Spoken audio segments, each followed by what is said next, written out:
me tourne maintenant vers vous, Philippe Dahan. Donc vous êtes le cofondateur, je l'ai dit, de l'agence Urban Culture basée à Strasbourg, également enseignant à l'INSA de Strasbourg. Et ce soir, donc c'est un projet un petit peu particulier que vous venez nous présenter, le fameux multi-équipement Saint-Méry. Est-ce que, peut-être d'un mot, vous voulez réagir à ce qu'on vient d'entendre là? Comme ça, on aura encore plus de la place tout à l'heure pour les discussions, pour avoir un débat tous ensemble. Mais juste là, sur ce qu'on vient d'entendre, je vois que vous avez beaucoup tiqué. Oui, vous avez senti que j'avais envie de dire quelque chose. Hein. Voilà. Je vous remercie de l'avoir remarqué. La première chose que je veux dire, c'est que votre travail il est essentiel et que c'est probablement au moment de la fabrication de l'école que vous avez à intervenir le plus intensément. Pourquoi ?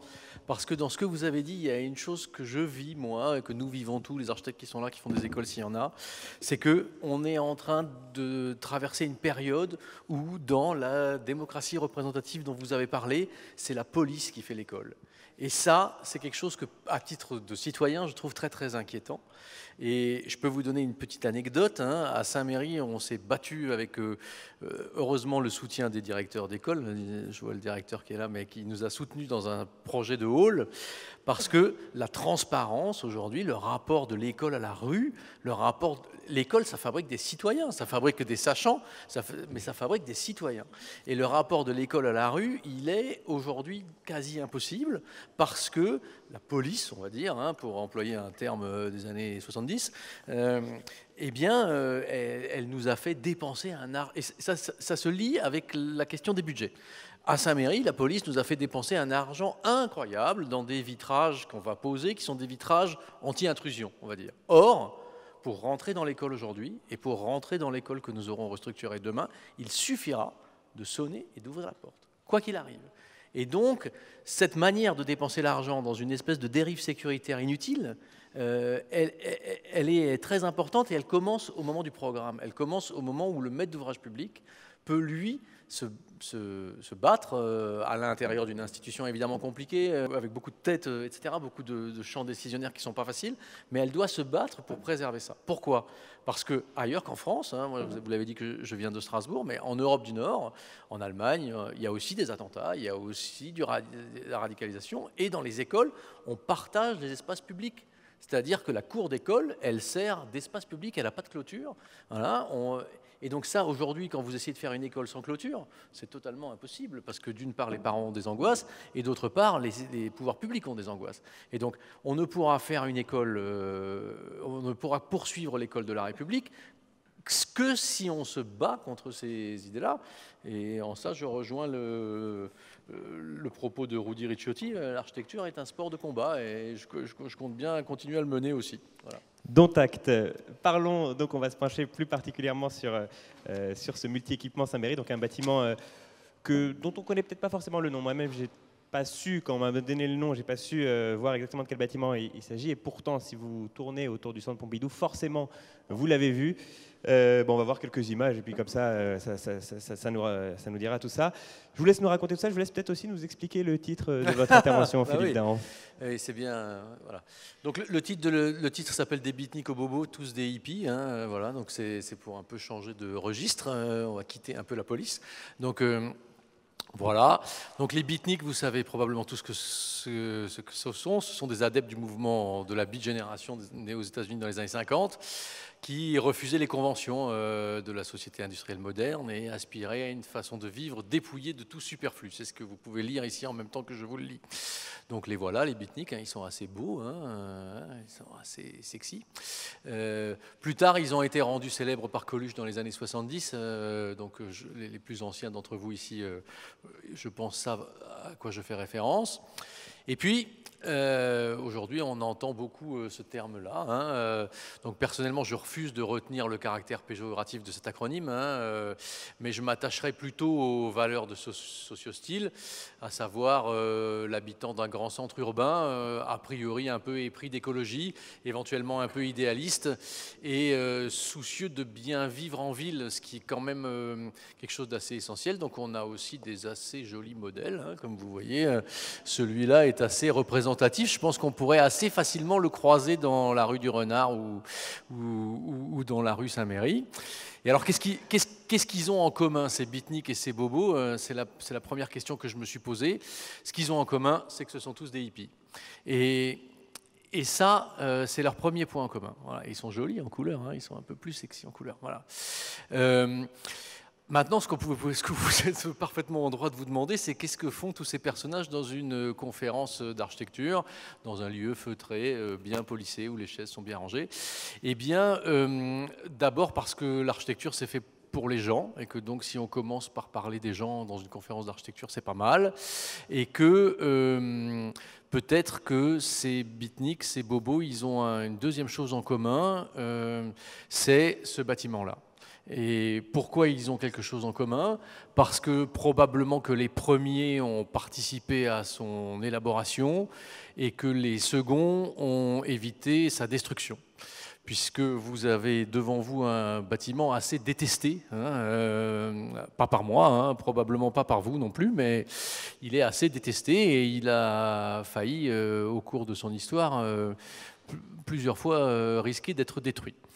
Donc, c'est pas étonnant hein, qu'il soit détesté, parce qu'il a un nom absolument barbare, il s'appelle Multi-Équipement Saint-Méry. Ça fait plaisir. Hein. Et là-dedans, il y a une école. En revanche, cet édifice, il révèle tout à fait les valeurs de son temps, c'est-à-dire celles des années 70, puisqu'il a été construit dans la mouvance de la construction du centre Georges Pompidou.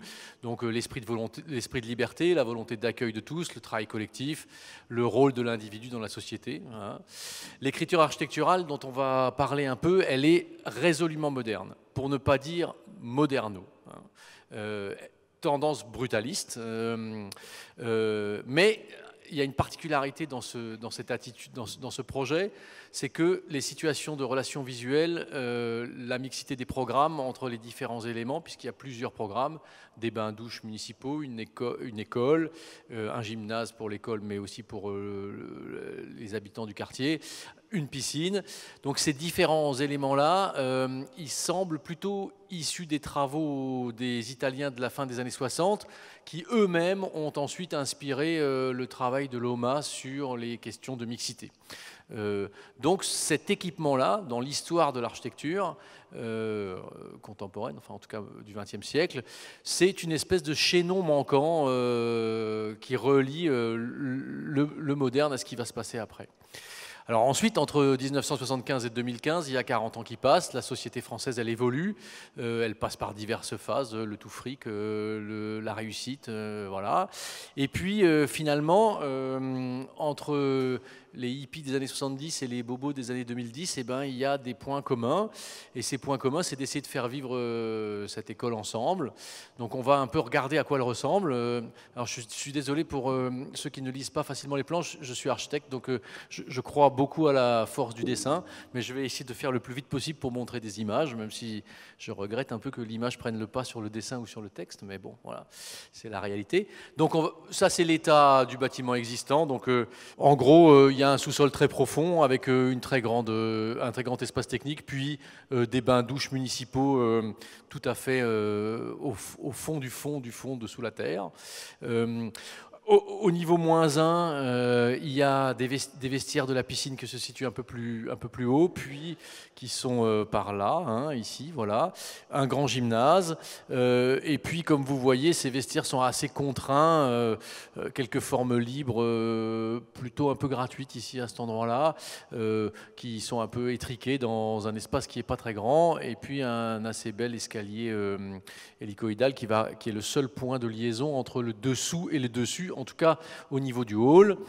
Puis le hall d'entrée qui existe qui existe aujourd'hui, avec l'escalier central qui mène au sous-sol, une séparation entre les deux halls, une entrée d'école ici avec plutôt 2 portes utiles que 3, un parvis couvert, l'entrée des bains-douches ici qui n'est pas sans poser quelques problèmes de croisement entre les populations, et puis une entrée sportive ici pour le public qui peut accéder à la piscine ou au gymnase.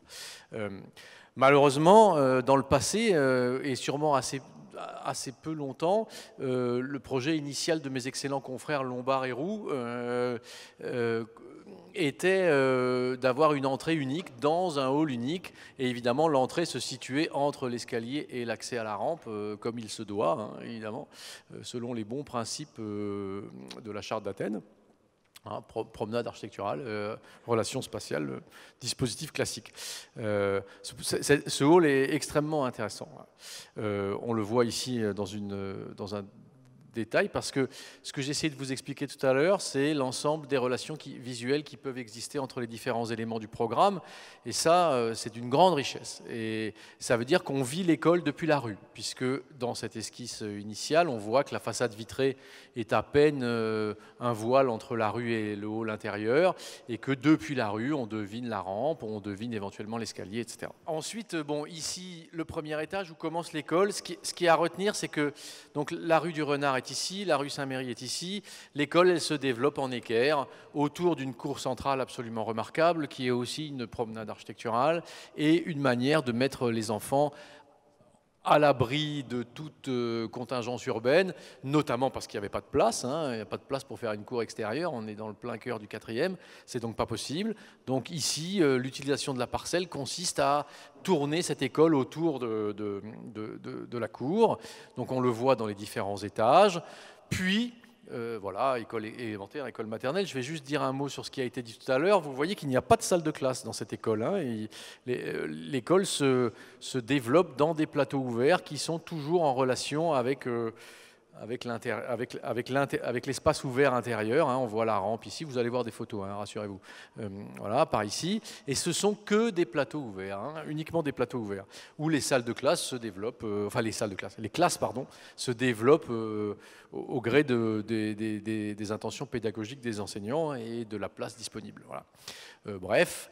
Et puis, assez bizarrement toujours dans un bâtiment qui s'inspire de la composition moderne, une toiture terrasse, mais qui est pour l'instant pas accessible. Voilà. Donc, on voit dans la coupe comment ça peut s'organiser. Un deuxième sous-sol très encaissé, avec des locaux techniques, puis des bains-douches très en dessous. Un premier sous-sol qui commence à s'ouvrir sur une double hauteur ici, qui est le gymnase. Le hall, la rue, le premier étage, puis ici une équerre qu'on ne voit pas sur cette coupe parce qu'elle est coupée au mauvais endroit. Le bâtiment initial, ici, mes excellents confrères Lombard et Roux m'ont fait cadeau de leurs archives, en tout cas de ce qui leur restait d'archives. Et donc on voit ici, on est depuis le parvis de la rue du Renard et de la rue Saint-Méry. Voilà, on voit cette peau de verre extrêmement simple qui met en relation le hall et l'extérieur, puis ici la continuité du plafond qui soutient cette idée, hein, puisque le bâtiment est en porte-à-faux sur la sortie du tunnel de Beaubourg, on va y revenir tout à l'heure. Donc on voit ici ce petit passage, on a l'impression d'être dans un salon très distingué. Hein. Excellent détail de mise en œuvre de cette façade, qui est en fait une façade à facettes, et dont la courbe est réécrite par les porteurs en inox. J'ai pompé ça complètement. Je vais refaire exactement la même chose parce que je trouve que c'est trop bien. Donc, mais je vous le raconterai tout à l'heure. Voilà. Donc, on voit ça. À l'époque, les quelques parois pour identifier les espaces d'école et puis une écriture finalement assez banale, voilà, dans le sens positif du terme. Voilà, on devine ici dans les photos d'origine des relations à la rampe extérieure, etc. Ensuite, le projet qu'on nous a confié, c'est un projet de restructuration, pas un projet de restauration. Donc ce bâtiment qui est vraiment un élément manifeste du mouvement moderne, ou de la fin du mouvement moderne, il ne s'agit pas de le restaurer, il s'agit de le restructurer. Restructurer, ça veut dire intégrer dans le projet des modifications programmatiques liées à l'évolution pédagogique, liées à l'évolution des usages, même si, pour des raisons principalement budgétaires, le projet qu'on nous confie ne concerne pas ou peu les espaces d'enseignement de l'école. Et en cela, il y a une autre raison que le budget, c'est que finalement, ça marche très bien, comme ça. Il y aurait probablement besoin d'un rafraîchissement, probablement besoin de rénovation ici ou là du second œuvre ou du parachèvement. Mais en réalité, les espaces, au sens de leur grammaire, ce qui est quand même l'essentiel, la grammaire, au sens de la grammaire, les espaces fonctionnent très bien et donc il n'y a en quelque sorte pas tellement besoin de les modifier. Donc si vous venez assister à une conférence sur la modification d'une école, c'est raté, on ne la modifie pas parce qu'elle marche pas mal. Donc voilà, Bon, elle marche pas mal, mais il y a des usages, hein. Et donc, les magnifiques transparences imaginées par mes confrères, eh bien, elles souffrent naturellement de l'usage, puisque, comme vous le savez, comme moi, les enseignants ont un goût prononcé pour la décoration, c'est comme ça, hein. Voilà. Et une haine viscérale pour la transparence, hein. Voilà. Donc, dès qu'il y a une vitre, il y a un dessin d'enfant qui est scotché sur la vitre, parce que c'est plus intéressant que de voir un arbre passer à l'automne. Voilà. C'est comme ça. Donc le hall ressemble à ça. Le hall de la partie sportive, c'est revêtu d'une paroi en bois d'un autre temps, qui rappelle un spa d'un hôtel banal au fin fond du Fort Albergue. Voilà. Donc voilà, le bâtiment souffre un peu. Voilà. La piscine, qui est un endroit... Alors, ce qui est formidable dans cette école, c'est que tous les équipements liés aux activités et au développement de l'enfant, la piscine, le gymnase, la cour, sont évidemment partagés à la fois par les enfants, mais aussi par le public du quartier. Et ça, dans des temporalités naturellement différentes, mais c'est un équipement public, voilà, au sens noble du terme. La population entre dans l'école et c'est quand même comme ça que c'est bien. Mais, évidemment, au cours du temps, on décore en jaune, en orange, etc. Voilà, bon, bref.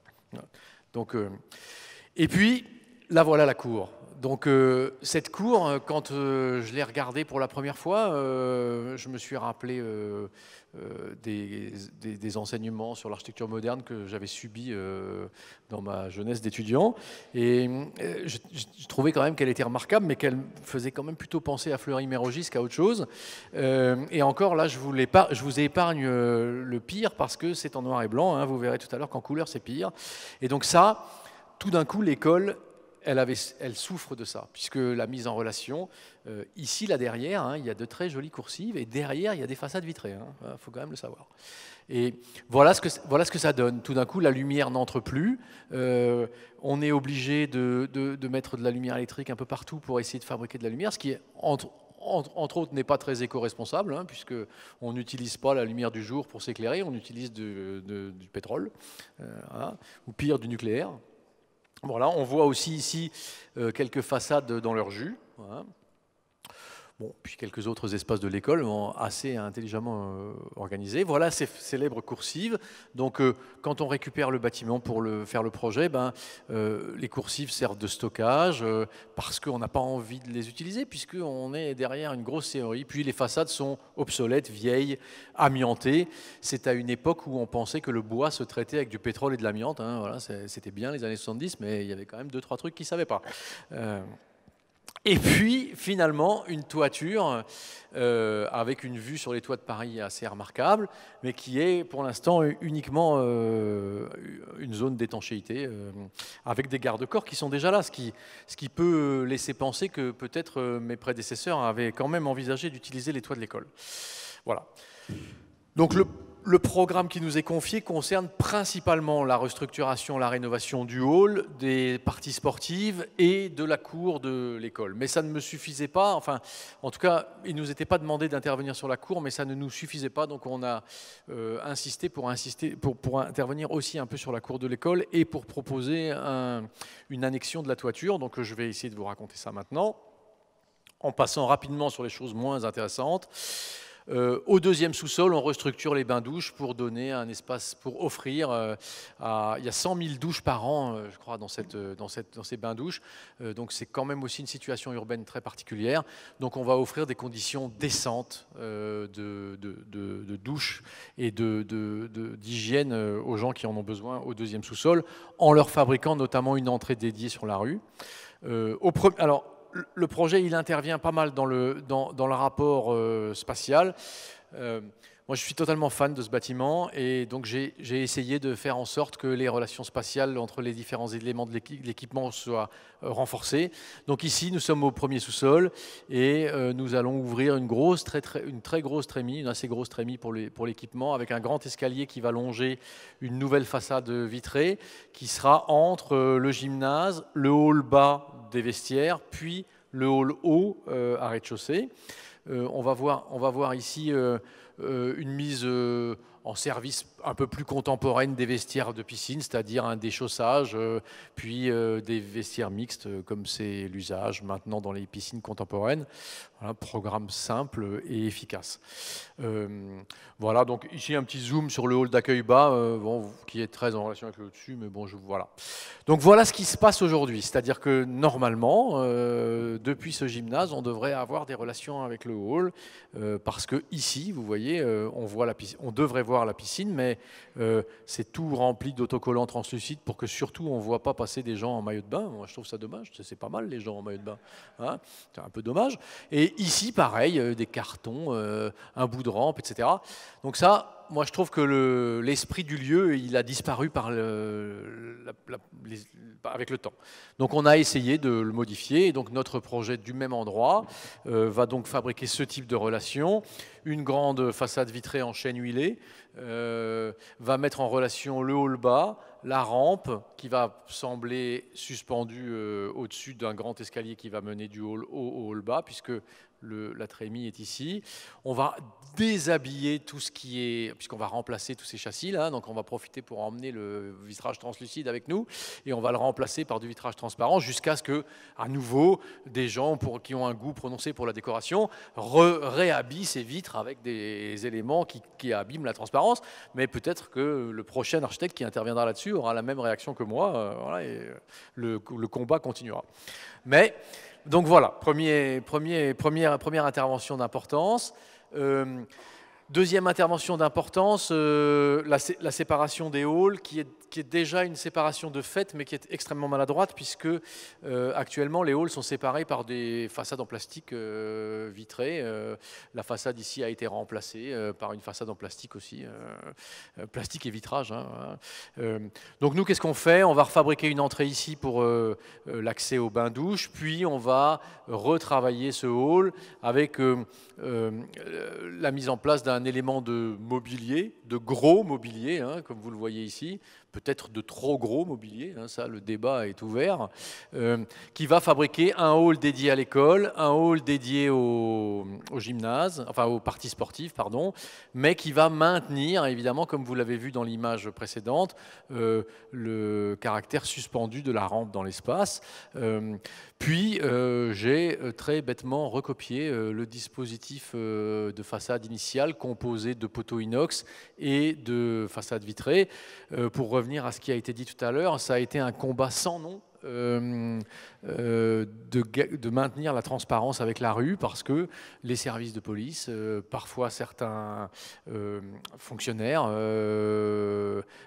très zélés sur la sécurité, voulaient qu'on mure tout ça. Hein. Ils auraient préféré du béton et un portique où on regarde s'il n'y a pas d'armes. Et je dois dire que avec l'école, on a tenté d'expliquer plusieurs fois que de toute façon, malheureusement, pour rentrer dans une école, il suffit de passer par la porte. Quoi. Voilà. Pardon, c'est la peur que la vitre soit brisée, ou Oui, c'est la peur des attentats, c'est la peur des intrusions, c'est l'effet human bomb, c'est toute une série de réactions liées à la peur. C'est pas la transparence directement, c'est le non, matériau. C'est la peur, et comme la peur n'exclut pas le danger, voilà. La peur ne résout pas les problèmes. Voilà. Donc ici, il y avait une coursive, je continue mon petit exposé. Ici, il y avait une coursive qui servait à un public imaginaire à assister à des rencontres de sport de haut niveau. Bon, ça ne servait plus à rien, donc on a récupéré cette surface de coursive pour mettre la façade un peu plus loin et obtenir un peu plus de surface pour le hall. Voilà. On revoit la coupe projet parce qu'elle est faite dans le bon sens, ce coup-ci. Donc, on va aussi intervenir sur cette partie-là qui est le porche. Je vais vous montrer des images tout de suite. Puis, retravailler le rapport au hall ici, la rampe, le rapport bas, et puis ici dans la cour. Je vais accélérer un petit peu, je vous passe les détails. Donc actuellement le porche qui fait que le bâtiment est un peu mal aimé, donc ce porche passe en porte-à-faux au-dessus de la sortie du tunnel de secours du parking de Beaubourg, et la façade sur la rue du Renard, elle vient retrouver l'alignement urbain de la rue du Renard. Donc c'est un dispositif architectural classique, extrêmement bien maîtrisé, extrêmement bien dessiné, avec de très beaux portiques très ferraillés. Donc on va lui redonner un peu d'air en supprimant ici la serrurerie du même architecte que Fleury-Mérogis, Régis, toujours, hein, qui a pas mal bossé là. Grâce au soutien grâce à la volonté du maire du 4e, probablement que pendant le projet, on va aussi améliorer la distance entre la façade et la rue, puisque une voie va être supprimée et probablement qu'un aménagement urbain va permettre d'agrandir le trottoir ici. Donc ça, c'est super. Hein, comme quoi, ça prouve que c'est bien de se battre. Et donc, on va aussi un peu faire du décor, hein, parce que quand même... donc ici, on va retraiter la sous-face de sorte à mettre un peu en abîme les portiques. On va supprimer la serrurerie, retrouver une façade vitrée transparente. Et ce dessin est faux, puisqu'effectivement, ces garde-corps-là vont probablement se déplacer, enfin être remplacés par un élément de serrurerie plus léger. C'est pas moi qui fais le projet, mais je pense que ce sera bien. Donc ici, de l'autre côté, pareil, état actuel, état projet. Hein, voilà. La douceur des croquis essaye de rendre la douceur qu'on va essayer de donner à ce bâtiment, qui est évidemment d'une douceur relative. Voilà. Donc ce croquis du hall qui est assez obsolète quand même, mais que j'ai souhaité garder ici pour que vous puissiez comprendre ce qu'on essaye de faire dans la mise en relation avec la rue du Renard et ce qu'on essaye de faire dans la mise en relation entre cet élément de mobilier et la rampe. Voilà. Je passe un peu vite. Intervention dans la piscine. Extrêmement simple, on déshabille tout ce qui est décoratif, le jaune, le rouge, le vert, le translucide, et puis ce sont les nageurs qui vont mettre des maillots de bain en couleur, et comme ça, ce sera plus agréable. Voilà. Donc si vous vous baignez à Saint-Méry à partir de 2019, n'hésitez pas à vous acheter un maillot de bain. Bon, ça c'est des détails juste pour raconter qu'on va faire une piscine moderne avec une coque en inox, mais ça vous vous en foutez, moi aussi, alors on va continuer. Hop, OR+1. On ne fait pas grand-chose, à part quelques modifications de détails qui n'ont pas beaucoup d'intérêt et qui n'interviennent pas dans l'école. Au R+2, on laisse les plateaux tels qu'ils sont, hein, mais vous voyez, ils sont quand même bien libres. En revanche, on va retravailler la totalité de ces façades. Je vais y venir un petit peu plus tard, parce qu'on va remplacer le bois traité au pétrole et à l'amiante par un chêne huilé et un vitrage thermiquement plus contemporain. Ça va nous donner aussi l'occasion d'une réécriture plus rigoureuse de la trame de façade pour intégrer un petit peu d'ordre et de discipline dans ce projet qui n'en manquait déjà pas. Voilà. Donc je vous passe les détails. Donc voilà la cour telle qu'elle est, telle qu'elle est aujourd'hui en couleur. Donc vous voyez, je vous avais pas menti, hein, c'est bleu. Et voilà ce qu'on va essayer d'en faire, c'est-à-dire que ici on est des voyous, hein, donc on n'a pas représenté ici les petits filets inox qu'on va mettre en remplacement de la serrurerie bleue.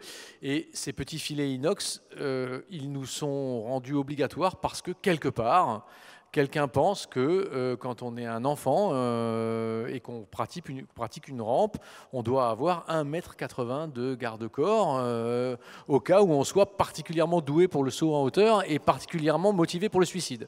Et donc ça, c'est des dispositifs programmatiques qui, quelque part, luttent contre les qualités spatiales, de manière probablement inconsciente.